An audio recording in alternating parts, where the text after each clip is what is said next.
गुरु भगवान के शुक्राने हैं, गुरु भगवान को नमन है। भगवान ने गीता में कहा है कि अन्न से व्यक्ति पुष्ट होता है। शक्ति किससे मिलती है? अन्न से। और अन्न जो है वृष्टि से होता है, और वृष्टि जो है वो निष्काम कर्म से होती है, और निष्काम कर्म जो है वो वेदों से प्रतिपादित है। और वेद कहाँ से आए? परमात्मा से। तो निष्काम कर्म से ही वृष्टि होती है, तो निष्काम कर्म में परमात्मा प्रतिष्ठित है। तो हमारे आगे दो मार्ग हैं, एक सकाम मार्ग और एक निष्काम मार्ग। तो निष्काम मार्ग तो हमें परमात्मा की ओर ले जाता है, और सकाम मार्ग जो है वो संसार में ले जाता है। अब हमारे पास दो चॉइसेस हैं कि हम किसी भी काम को सकाम भाव से कर रहे हैं या निष्काम भाव से कर रहे हैं। तो गुरु के सानिध्य में रहते हुए जो भी कर्म हो वो निष्काम भाव से हो, उसमें कोई भी कामना, राग, द्वेष, आसक्ति न हो। तो कामना, राग, द्वेष, आसक्ति यही हमारे कर्म को निषिद्ध कर्म बना देती है, के लिए सकाम कर्म बना देती है। अब कल एक प्रेमी का फ़ोन आया था, तो कह रही थी कि गुरु ने बचा लिया, पूरे घर में अकेली रहती हैं, कोई नहीं है उनके साथ, बच्चे हैं, वो दोनों बाहर हैं, पति का शरीर अब है नहीं। तो कह रही थी कि आज बच्चों को कोई फिक्र नहीं है, क्योंकि हम गुरु के सानिध्य में सत्संग से जुड़े हुए हैं, गुरु ने कन्हैया से जोड़ दिया है, तो बच्चों को कोई डर नहीं है कि मम्मी अकेली है, कैसे होगा। तो जब हम गुरु के सानिध्य में आ जाते हैं, गुरु के पास रहते हैं, तो हमें एक आत्मिक बल मिलता जाता है। किसका? दो चीज़ों का। तो गुरु का, फिर जो आप निष्काम कर्म में लगे हुए हैं, तीसरा जो आप अभ्यास कर रहे हैं, अभ्यास कर रहे हैं ना, जो आप कन्हैया की सेवा कर रहे हैं वो त्रिगुणातीत है, वो भी निष्काम कर्म। जो आप जप कर रहे हैं उसमें आप कोई इच्छा ना रखें, वो भी निष्काम कर्म है, वो यज्ञ है। भगवान ने कहा जप यज्ञ में, यज्ञों में जप यज्ञ में। तो जप यज्ञ सबसे श्रेष्ठ है, और कितना आसान है, फिर भी लोग नहीं करना चाहते। एक आदत सी बना लीजिए कि हाथ में काउंटर लगा हुआ है और जप चल रहा है।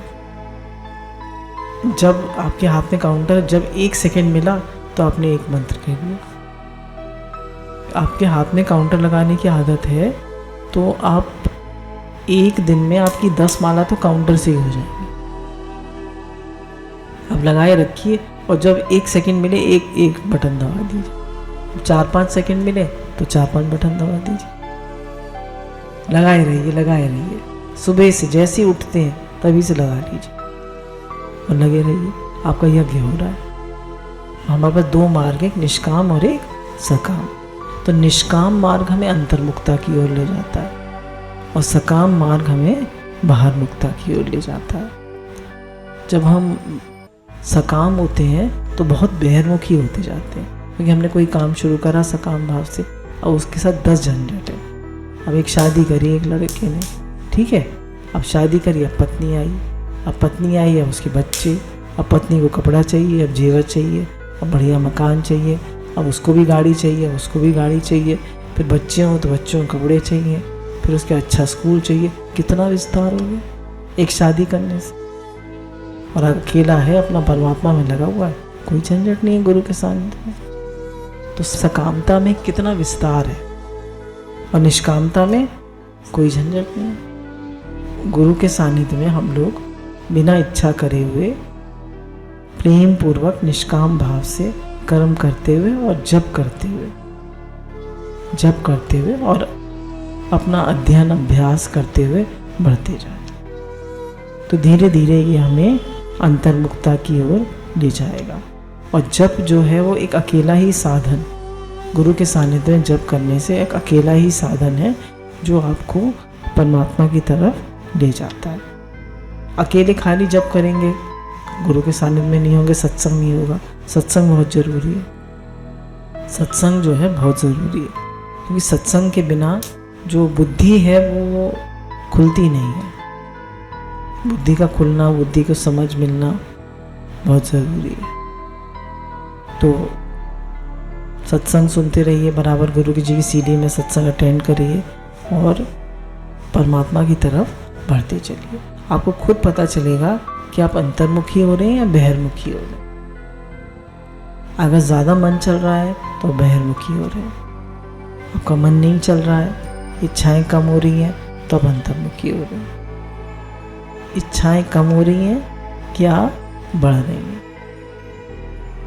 हम अंतर्मुखी हो रहे हैं या बहिर्मुखी हो रहे हैं? तो निष्काम कर्म और जब हमें अंतर्मुखता की ओर ले जाता है, मन में एक शांति रहती है। अब एक ये है आसक्ति कहाँ तक। आरंभ में ऐसा मालूम पड़ता है कि अपनी मौत से जो काम मैं कर रहा हूँ उसको जब चाहूँ छोड़ सकता हूँ।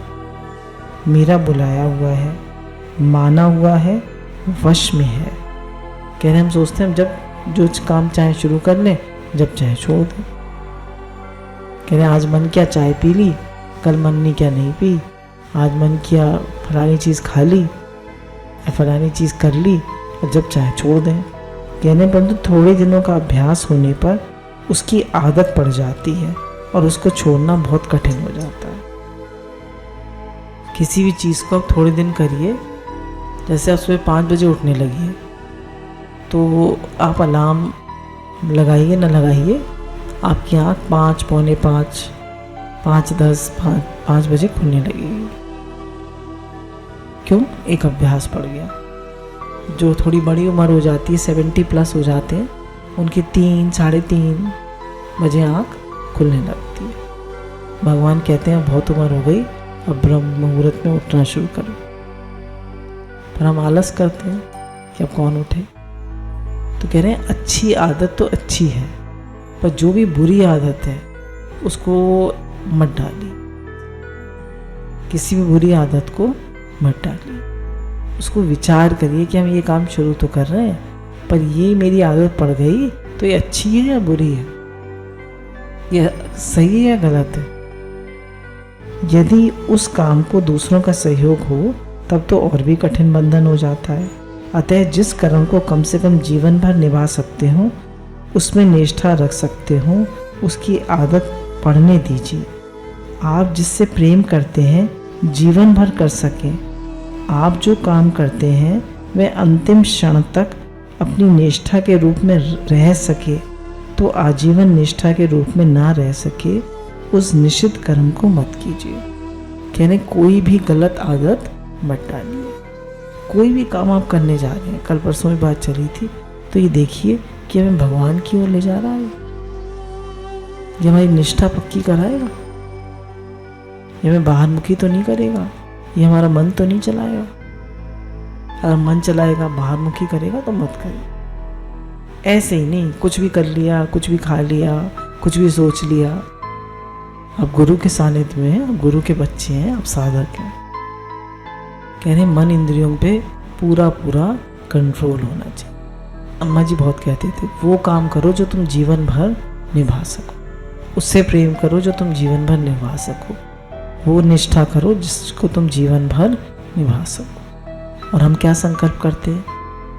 तो संकल्प ऐसा कीजिए, ये संकल्प करिए मुझे अंतिम समय तक सत्संग मिलता रहे, अंतिम समय तक भगवान जप चलता रहे, अंतिम समय में आप ही याद आए। कोई भी ऊट पटांग संकल्प मत करिए, क्योंकि गुरु कहते हैं सारे संकल्प पूरे होते। कुछ भी हम संकल्प कर लेते हैं। मीरा जो जब माधवी थी तो उन्होंने जब ऐश्वर्य देखा द्वारिकाधीश का, तो उन्होंने कहा काश मेरा भी महल होता, तो रानी बन गई थी। रानी बन के कितने बंधन हुए उन्हें, तो जरा सा उन्हें मन में आया था कि क्या वैभव है इनका, काश मेरा भी ऐसा वैभव होता। तो जरा सा हम संकल्प करते हैं वो 21 रूप में पूरा हो जाए। तो गुरु कहते हैं निष्काम संकल्प करो, अगर करना है तो भगवान के लिए करो, परमात्मा की तरफ बढ़ने के लिए करो, गुरु के सानिध्य में रहने का करो। ऊट पटांग संकल्प मत करो। जो जीवन आजीवन निष्ठा के रूप में ना रह सके, उस निश्चित कर्म को मत कीजिए। चाहे मना करने वाला शास्त्र हो, गुरुजन हो, समाज हो, अपनी बुद्धि हो, मना किया हुआ काम छोड़ दीजिए। कह रहे हैं जो आपको पता है ये काम गलत है, तो मन फिर भी, हमें सबको पता है, जैसे कल भी बात चली थी कि झूठ बोलना गलत है, फिर भी हम कर लेते हैं। ये काम गलत है, फिर भी कर लेते हैं। क्यों? कि मन के अधीन हो जाते हैं। हमारी गोदी में सांप गिर गया तो किसी से पूछेंगे करें या ना करें? क्या करेंगे? हम झटक के भागेंगे उठ के और चिल्लाएंगे अलग, बचाओ बचाओ। तो ऐसे ही कोई भी निषिद्ध कर्म ना करें। लचकिए मत, उसे छोड़ दीजिए। कहीं सोचिए मत, टेढ़े मेढ़े मत होइए, लचकिए बचकिए मचकिए मत, छोड़ दीजिए। स्ट्रिक्ट हो जाइए अपने साथ। हम दूसरों के साथ तो बहुत स्ट्रिक्ट होते हैं, अपने साथ स्ट्रिक्ट है। दूसरों के साथ स्ट्रिक्ट होना तो आसान है, पर अपने साथ, अम्मा जी अपने साथ बहुत स्ट्रिक्ट थे, दूसरों के साथ भी स्ट्रिक्ट थे, पर अपने साथ बहुत स्ट्रिक्ट थे। तो गुरु कहते हैं अपने साथ भी स्ट्रिक्ट, और फिर जो अपने साथ स्ट्रिक्ट होता है वो दूसरों के साथ भी स्ट्रिक्ट होता है। जो काम आप कर रहे हैं, क्या वे करने से आपको संतोष या तृप्ति नहीं है? उसका आप कुछ फल चाहते हैं, तब तो वे दो कोड़े का काम हो गया। फल मुख्य, कर्म गौण। अच्छा, मान लिया आप फल नहीं चाहते, आपके कर्म में फल आसक्ति नहीं है, बहुत बढ़िया, धन्यवाद। परंतु क्या आप उस कर्म को पूरा करना चाहते हैं? उसको पूरा कर लेना आपके हाथ में है। कह रहे हैं आप कोई कर्म करना चाहते हैं और उसमें आपकी इच्छा है, तो कर्म दो कौड़ी का हो गया। क्यों? इच्छा पूरी करके वो कर्म खत्म हो जाएगा, उसका फल खत्म। और कह रहे हैं आप कोई कर्म करना चाहते हैं, वो निष्काम है, पर क्या आपके हाथ में है? कह रहे हैं उसको पूरा करना भगवान के हाथ है। तो कह रहे हैं बार बार समर्पण करना सीखिए। कोई भी काम करें, कुछ भी हो रहा है तो भगवान के समर्पित रहिए कि भगवान आप करने कराने वाले हैं, मेरे हाथ में कुछ नहीं है। हमारे हाथ में तो ये भी नहीं है एक सांस भी ले सके, हमारे हाथ में तो ये भी नहीं एक उंगली हिला सके, फिर भी हम कितना भारी अहंकार करते हैं, फिर भी अपने को कितना कर्ता मानते हैं। मैं कर लूँगा, मेरे करने से होता है, मैंने कर लिया। तो इस बात को बार बार याद करें कि हम कर्ता नहीं हैं, हमारे हाथ में नहीं है। कोई भी यज्ञ होता है, यज्ञ में परमात्मा प्रतिष्ठित होते हैं, वो कराते हैं।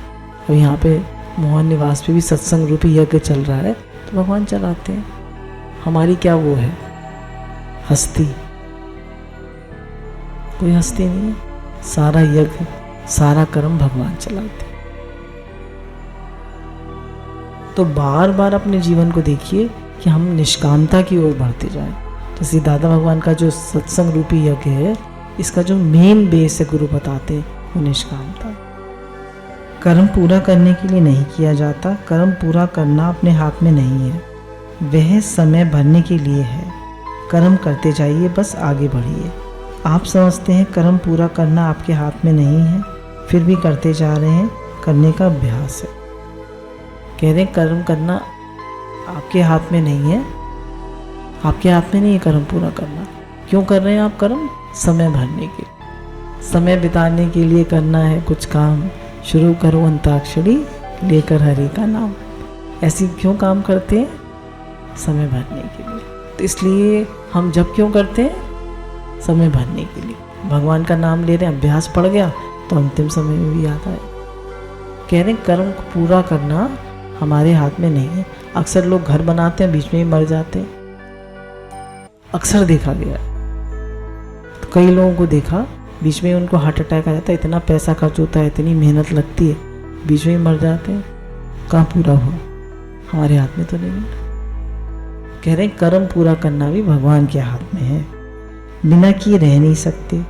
कह रहे हैं कर्म करे बिना आप रह नहीं सकते, तो कर्म करिए पर भगवान के समर्पित होके करिए। भगवान आप कराने वाले हैं, आप कराएंगे। आपका कर्तव्य बहुत दृढ़ है, ये आपको तब दुखी करेगा जब आप कर नहीं सकेंगे। जब हमारे हाथ पैर नहीं चलते हैं तो कर्म होता नहीं है और करना चाहते हैं, कर्तापना इतना दृढ़ है, तो कह रहे हैं तब आप बहुत दुखी होंगे।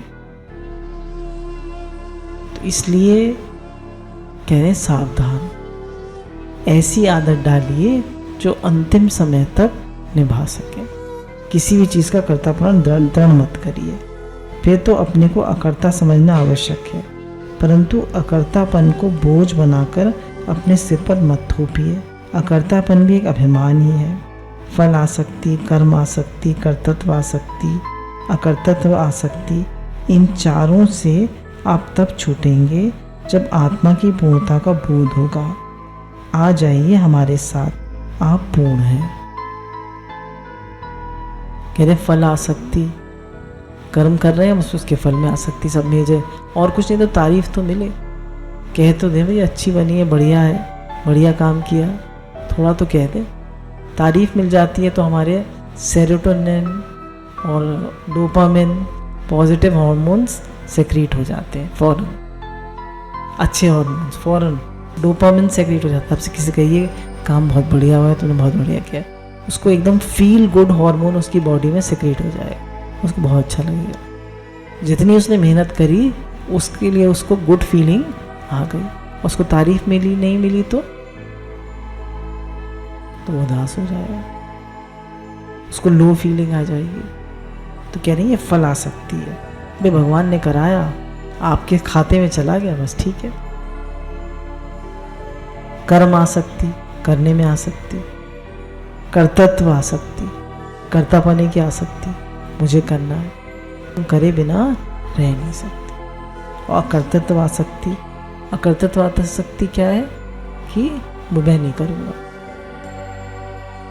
कह रहे ये चारों जो है तब छूटेंगी जब आप पूर्ण हो जाएंगे। पूर्ण कब होंगे?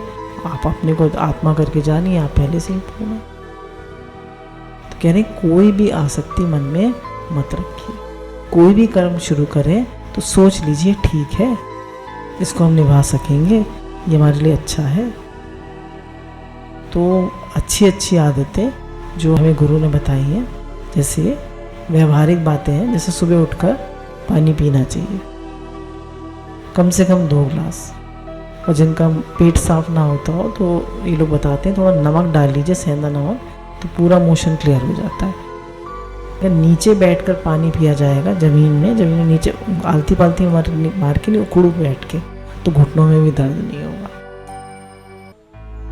और फिर उसके बाद आप थोड़ा वॉक करिए, थोड़ी सी एक्सरसाइज, अगर एक आध एक्सरसाइज है वो करिए, हल्का हल्का ऐसे ऐसे कर लीजिए, ऐसे करके ऐसे ऐसे कर लीजिए, तो आपका मोशन क्लियर हो जाएगा। तो उसके बाद अपना नहाइए धोइए और अपना जप करने बैठ जाइए।